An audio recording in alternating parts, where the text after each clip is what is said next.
Hi, welcome to another episode of MYD Global. I'm your host, Leanne Hackman-Carty. After a disaster, it's really hard for communities to actually quantify economic impact. In this episode, I'm talking to Dave Parsell. Dave is a founder of LocalIntel. They have recently launched a tool called an Economic Impact Explorer. He's talking to me about the tool, how communities are using it to measure impact, and all the modifications they're looking at to go forward in order to make this tool valuable on a global scale. So stay tuned.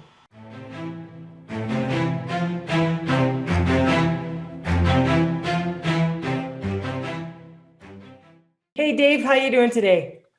I'm well, Leanne. Thank you.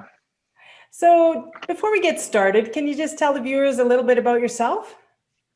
Yeah, for sure. So clearly Australian, but married a Canadian. So currently sitting in Calgary, Canada, and not on the warm beaches of Sydney. But no, my wife and family moved over here late 2014 just to spend a bit of time with her family, and it's worked out really well. My background, a bit of time in the military, followed by banking, insurance, and then fell into economic development.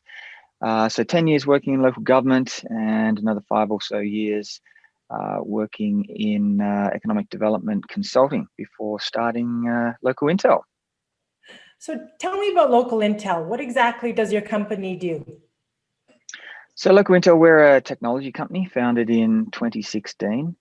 And the easiest way to explain what we do is we make online economic development tools that hundreds of organizations have plugged into their website to do one of three things.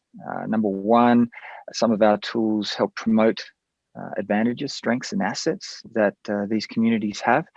Other tools are really useful at sharing information that businesses of all shapes and sizes might want to know about a location. And we also have some fantastic tools that help economic developers, policymakers, decision makers monitor trends and change in their economy. So Dave, recently you launched a new solution. Can you talk a little bit about that? And I assume it's based on the COVID experience, but just talk a little bit about that tool. Yeah, for sure. So obviously when COVID hit and the impacts became more obvious, we were very keen to find out if there was a way that what we do can be useful to municipalities and communities to better understand and better what's happening, as well as making better decisions in response. So what we did, we're quite lucky. My co-founder had a really strong personal relationship with a gentleman who lectures out in Queen's University in Ontario in economics. And he also is president CEO of a consultancy firm called Limestone Analytics, one of Canada's leading economic analytical firms. And that firm is essentially made up of largely made up of academics working at Queen's who, like many, have a sort of a side hustle in addition to being academics. And so we got to talking about, what could we do? They were doing they've done some amazing work all across the world, working for, I think, World Health Organization, UNICEF, USAID, and what have you, really measuring the impacts of certain events, sometimes, catastrophic events, sometimes more mundane things. So they had this expertise in measuring economic impacts in a very large and complex way. But really thought, well, they were thinking, like, how can we really communicate this in a more product-like way? Like many consultants, they wanted to have a product. And then for us, we were obviously very, very, very good at creating the tools and communicating very complicated information. So in short, we decided we'd come together and create a tool called the Economic Impact Explorer, where Limestone is creating the model, this very unique and proprietary model that really soaks up huge amounts of information run certain, proprietary, formulas and what have you, that's required to create this model. And so then they give us this amazing data that can measure the impacts on the economy, households, industries, impact on employment, the recovery outlook. And then what we've done, we've built this incredibly beautiful, powerful, and user-friendly interface to present that information and allow even non-experts to really understand, what have these impacts been to date since February. But really, excitingly, the model and the tool can actually allow the users to play around with 5 different scenarios and see what the potential impacts on economy, households, industries, and employment and outlook might be over the next 6 months. And the tool, it includes a second wave scenario, for example. It includes more optimistic type scenarios, like particular scenarios about, what if tourism remains highly depressed.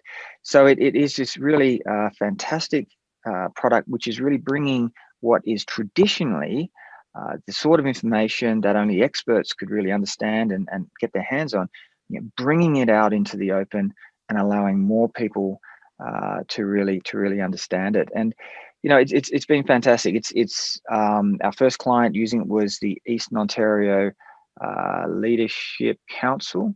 So that's a big region over there, and they've actually put the tool online, so anyone can go and use it and play around with it.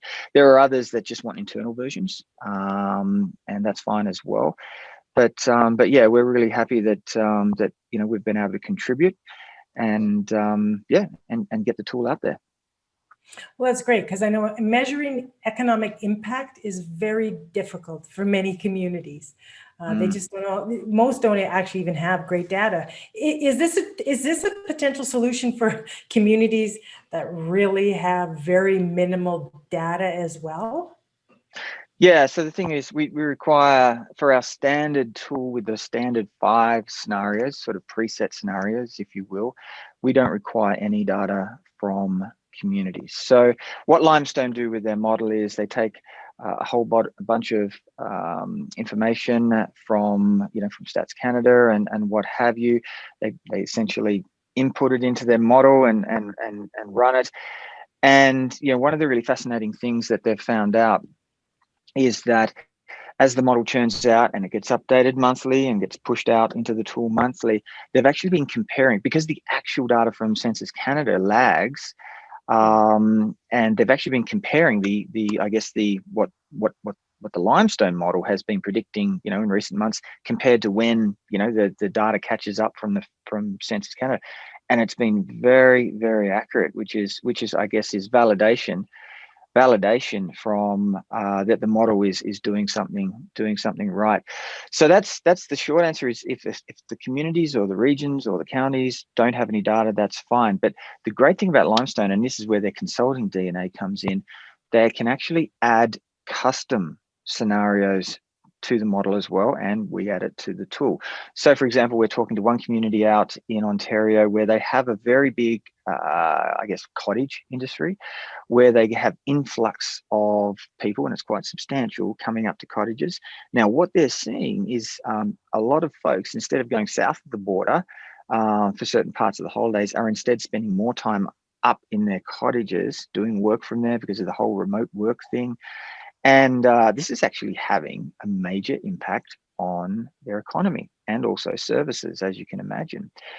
And so this particular community went out. They've actually done some surveys trying to work out just how occupancy is changing in these cottages.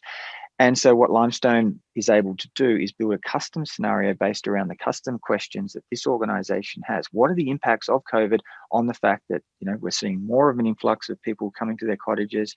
What's going to be the economic impact on that, and so on. So long-winded answer to basically say that off the shelf, no data required, but there is the flexibility for the model and the tool to accommodate local scenarios.